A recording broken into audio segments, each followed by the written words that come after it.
Jangan lupa untuk subscribe dan nyalakan lonceng notifikasinya. Pemirsa, negara Singapura akhirnya mengambil langkah berdamai dengan pandemi COVID-19. Negeri Singapura itu kini sedang mempersiapkan peta jalan kehidupan yang berdampingan dengan COVID-19. Singapura akan menganggap COVID-19 layaknya penyakit endemik seperti flu biasa. Info ini disampaikan 3 pejabat yang memimpin gugus tugas penanganan COVID-19 di Singapura, yakni Menteri Perdagangan dan Industri, Menteri Keuangan, dan Menteri Kesehatan. Singapura tidak lagi memberlakukan peraturan ketat untuk menghentikan penularan COVID-19. Wisatawan juga tidak lagi diwajibkan karantina.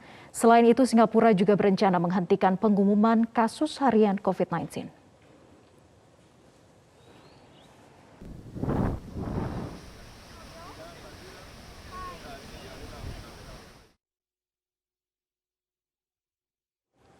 Dan pemirsa, untuk mengetahui bagaimana upaya Singapura untuk hidup damai dengan COVID-19, sudah bergabung bersama kita Duta Besar Republik Indonesia untuk Singapura, Suryo Pratomo. Selamat siang Mas Tommy, apa sebetulnya yang menjadi pertimbangan pemerintah Singapura ini untuk berdamai dengan COVID-19 dengan menganggap sebagai flu biasa? Vera, kalau kita ingat tahun lalu Presiden Joko Widodo sudah menyampaikan hal yang sama, bahwa ke depan namanya virus COVID-19 itu tidak akan pernah bisa dieradikasi. Ketika itu bahkan Presiden mengatakan bahwa kita harus siap berdampingan dengan COVID-19. Ini yang sebetulnya juga diterapkan di Singapura, bahwa satu saat nanti, bukan sekarang, satu saat nanti, setelah WHO nanti menetapkan atau mencabut status pandemi, maka bukan berarti COVID-19 itu tidak ada lagi. Pemerintah Singapura menilai bahwa ke depan itu akan menjadi semacam endemi. Endemi seperti halnya flu. Flu yang kita kenal selama ini juga bisa menulari atau bisa terjangkit kepada orang yang kondisi kesehatan sedang drop. Nah, COVID-19 ke depan di Singapura juga kemungkinan akan seperti itu. Karena itu pemerintah Singapura mempersiapkan semacam peta jalan, menyiapkan roadmap ke depan itu. Nanti kalau kondisinya sudah pandemi tidak ada, bagaimana kemudian masyarakat harus berkeseharian menerapkan protokolnya, dan kemudian bagaimana kalau seseorang sampai kemudian terkena COVID-19, apa yang harus dilakukan. Ke depan mungkin testingnya harus bisa dilakukan sendiri. Kalau orang sudah merasa demam, kemudian merasa tidak enak badan, khawatir COVID, tinggal beli alat untuk melakukan testing. Kalau memang positif, kemudian istirahat di rumah, makan obat. Seperti yang dulu disampaikan, bagaimana meningkatkan imunitas, makan makanan yang sehat, makan vitamin, tidur yang cukup, maka kemudian akan segera bisa pulih kembali. Hal-hal seperti itu yang menjadi pemikiran ke depan. Tetapi yang terpenting, pengalaman sekarang ini, semua orang perlu divaksinasi. Karena pengalaman Singapura, 8 Mei itu muncul kasus varian baru B1617. Mereka yang terkena itu justru yang ada di frontliner. Mereka yang bekerja di Bandara Changi atau di rumah sakit. Nah, ternyata mereka bisa pulih dan bisa sembuh karena mereka sudah divaksinasi. Karena itu kebijakan yang dilakukan pemerintah Singapura sekarang ini adalah bagaimana seluruh masyarakat Singapura pada akhir Juli nanti diharapkan 4,6 juta sudah mendapatkan suntikan pertama, first jab. Kemudian pada 9 Agustus ketika Singapura merayakan kemerdekaan, diharapkan 2/3 dari masyarakat yang harus menjalani vaksinasi sudah mendapatkan full vaksinasi itu. Itu Vera yang sebetulnya berlaku dan akan diterapkan. Ini banyak di media-media yang menyalahartikan begitu, berpikir bahwa Singapura akan menerapkannya saat ini juga, padahal baru roadmap-nya yang sedang dipersiapkan. Jadi kapan sebetulnya target kemudian dari Singapura untuk bisa memberlakukan berdamai dengan COVID-19 ini? Ya, memang ada misleading, out of context ketika menerjemahkan tulisan dari beberapa menteri Singapura di The Straits Times. Ini yang kemudian sangat disayangkan, dan bahkan seakan-akan Singapura sudah menerapkan seperti flu biasa, bahkan orang Indonesia bisa bepergian ke Singapura. Sampai saat ini Singapura tetap menerapkan protokol kesehatan yang sangat ketat. Orang kalau masuk ke Singapura harus menjalani karantina 14 hari, kecuali dari 6 negara.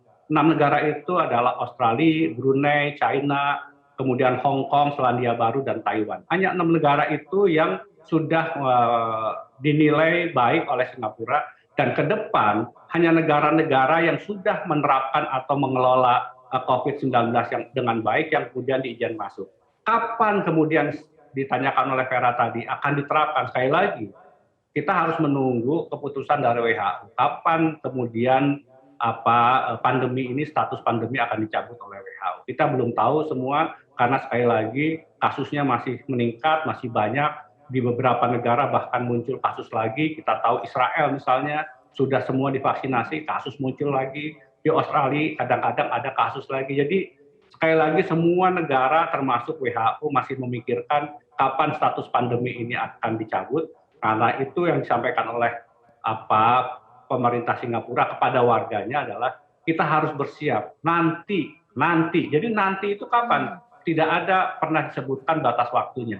Perdana Menteri Lee Hsien Loong pernah mengatakan mungkin akhir tahun 2022 kita akan kembali pada situasi yang normal. Tapi sekali lagi semua tidak pernah ditetapkan kapan itu akan terjadi, dan semua orang masih, dan setiap negara masih berupaya untuk mempersiapkan new normal seperti yang kemudian diharapkan oleh semua negara, karena kita semua sudah lelah dengan kondisi seperti sekarang.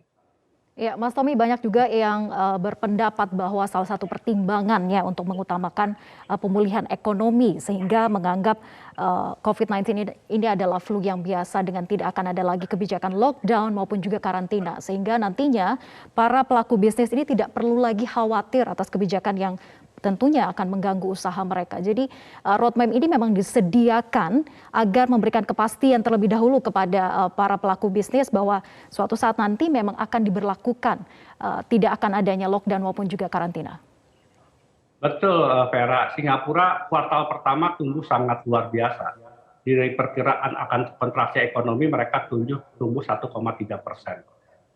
Karena itu ada semacam optimisme bahwa tahun ini bisa tumbuh 6,5%.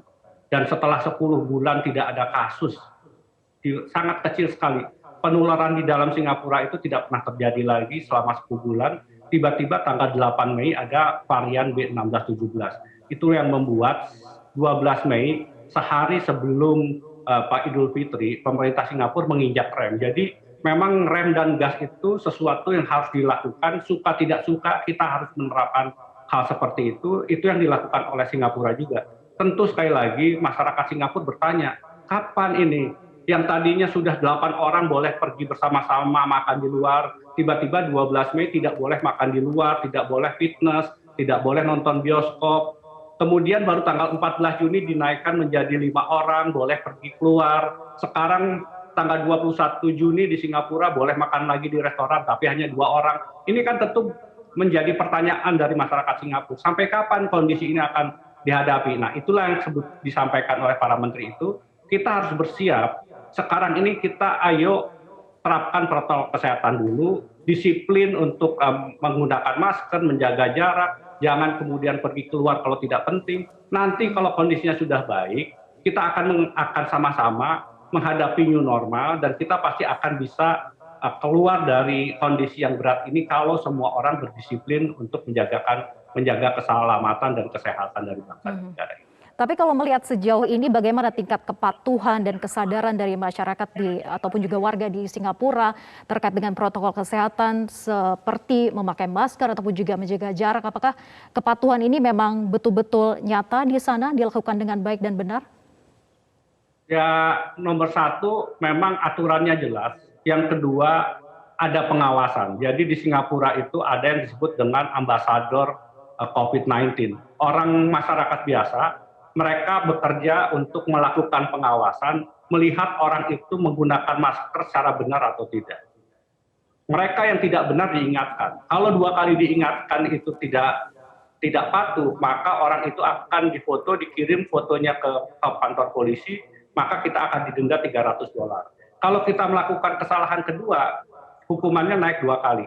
Jadi nomor satu adalah protokol kesehatan dijalankan dengan ketat, pengawasan dilakukan dengan baik, dan yang ketiga adalah penegakan aturan itu sangat keras. Itu yang membuat Singapura itu kemudian masyarakatnya suka tidak suka, mau tidak mau harus berdisiplin. Dan dengan disiplin dari masyarakat itulah kemudian kasusnya menurun. Sekarang boleh dikatakan memang kasus yang terjadi di Singapura termasuk di varian B16-17 itu sangat rendah, hanya 1 digit. Tetapi sekali lagi mereka belum mengatakan bahwa ini sudah betul-betul aman, masyarakat tetap harus diminta disiplin, dan kedisiplinan itulah yang sekali lagi menjadi kunci bagi Singapura untuk bisa keluar.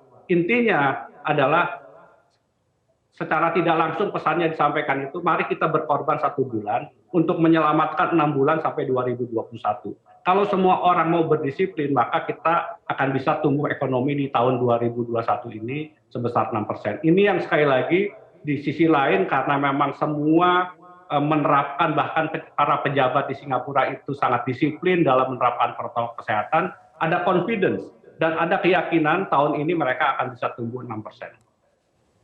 Baik, tingkat kepatuhan masyarakat di Singapura sudah sangat tinggi dan akan nantinya begitu ya menganggap bahwa COVID-19 ini sebagai flu biasa tapi belum tahu kapan. Karena betul-betul saat ini masih tetap harus menjalankan protokol kesehatan dengan baik dan benar. Terima kasih Mas Tommy sudah bergabung bersama kami di Metro Siang.